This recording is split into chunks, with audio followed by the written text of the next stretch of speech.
ಯಾರೋ ಕೋಟ್ಯಾಧೀಶ್ವರ ಬಹಳ ಹಣ ಸಂಪಾದನೆ ಮಾಡಿದ್ದ. ಆ ಕೋಟ್ಯಾಧೀಶ್ವರನಿಗೆ ಒಬ್ಬನೇ ಒಬ್ಬ ಮಗ. ಅವನಿಗೆ ಸ್ವಲ್ಪ ದುರಹಂಕಾರ. ನಮ್ಮಪ್ಪ ಆಸ್ತಿ ಮಾಡಿಟ್ಟವನೇ. ಒಂದ್ ದಿವಸ ಈ ಕೋಟ್ಯಾಧೀಶ್ವರ ಶ್ರೀಮಂತ ಪ್ರಾಣ ಬಿಟ್ಟುಬಿಟ್ಟ. ಮಗನಿಗೆ ಹಮ್ಮು ಬಿಮ್ಮು ಅಹಂಕಾರ. ನೆಂಟರೆಲ್ಲ ಬಂದಿದ್ದಾರೆ, ಜನ ಎಲ್ಲ ಸೇರಿದ್ದಾರೆ. ಲಾಯರು, ಅವರ ಮನೆ ಲಾಯರು ಒಂದು ವಿಲ್ ಪತ್ರ ತೆಗೆದುಕೊಂಡು ಬಂದು ಆ ಶ್ರೀಮಂತನ ಮಗನ ಕೈಲಿ ಕೊಟ್ಟ. ತಗೊಳ್ಳಿ ಸ್ವಾಮಿ, ನಿಮ್ ತಂದೆ ವಿಲ್ ಮಾಡಿಟ್ಟಿದ್ದಾರೆ. ವಿಲ್ ತೆಗೆದು ಓದ್ದ. ಮಗನೇ, ನಾನ್ ಸತ್ತೆ ಅಂತ ದುಃಖ ಮಾಡಬೇಡಪ್ಪ.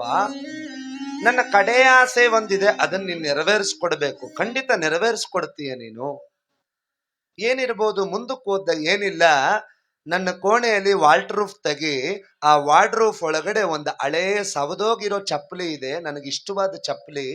ಆ ಚಪ್ಪಲಿನ ನನ್ನ ಹೆಣದ ಕಾಲಿಗೆ ಹಾಕ್ಸಿ ಶವ ಸಂಸ್ಕಾರ ಮಾಡು. ಮಣ್ಣೊಳಗೆ ಊತ್ ಬಿಡು, ಇಲ್ಲಾಂದ್ರೆ ಸುಟ್ಟು ಹಾಕ್ಬಿಡು. ಅದೊಂದೇ ನನ್ನ ಆಸೆ. ಆ ಚಪ್ಪಲಿ ಹಾಕೊಂಡು ಹೋಗ್ಬೇಕು ಕಡೆಯಲ್ಲ.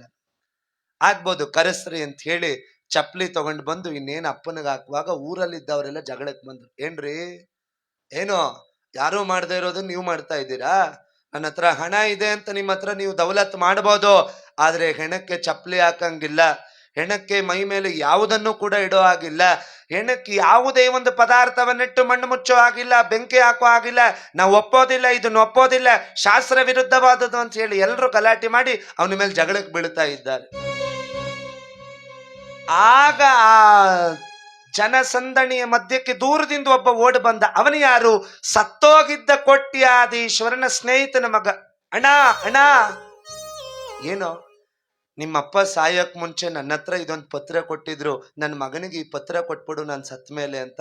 ತಗೋ ಅಣ್ಣ ಅಂದ್ರೆ ಈ ಕೋಟ್ಯಾಧೀಶ್ವರನ ಮಗ ನನ್ನ ಹತ್ರ ಹಣ ಇದು ಅನ್ನೋ ಅಮ್ಮಿನ ಮಗ, ಆ ಹಮ್ಮು ಬಿಮ್ಮಿನ ಮಗ ಆ ಪತ್ರ ತೆಗೆದು ನೋಡ್ತಾನೆ. ತಂದೆ ಬರೆದಿದ್ದ. ನೋಡಿದ್ಯಾ ಮಗನೇ, ಎಷ್ಟೇ ಕೋಟಿ ಇದ್ರು ಕಡೆಗಾಲದಲ್ಲಿ ನನ್ನ ಹೆಣಕ್ಕೆ ಒಂದು ಜೊತೆ ಚಪ್ಪಲಿ ಹಾಕಕ್ಕೆ ಈ ಸಮಾಜ ಒಪ್ಪಲಿಲ್ಲ.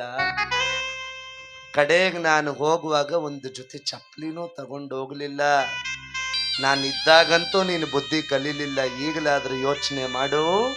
ಕಡೆಯಲ್ಲಿ ಹೋಗುವಾಗ ಯಾರು ಏನನ್ನೂ ಹೊತ್ಕೊಂಡು ಹೋಗೋರಲ್ಲ. ಒಂದು ವೇಳೆ ತಗೊಂಡು ಹೋಗ್ತೀವಿ ಅಂದ್ರೆ ಅದು ನಾವು ಸಂಪಾದನೆ ಮಾಡಿದ ಸತ್ಯ, ಧರ್ಮ, ನ್ಯಾಯ, ನೀತಿ, ಒಳ್ಳೆತನ ಒಂದೇ ಜೊತೆಯಲ್ಲಿ ಬರೋದು. ಒಳ್ಳೆತನ ಒಂದೇ ಈ ಜಗತ್ತಿನಲ್ಲಿ ಉಳಿಯೋದು. ಅದಕ್ಕೆ ನಾಣ್ಣುಡಿಕಾರರು ಹೇಳಿದ್ದಾರೆ, ದೇಹ ನಶ್ವರಂ ಕೀರ್ತಿ ಶಾಶ್ವತಂ, ಕೀರ್ತಿ ಶಾಶ್ವತಂ, ಕೀರ್ತಿ ಶಾಶ್ವತಂ.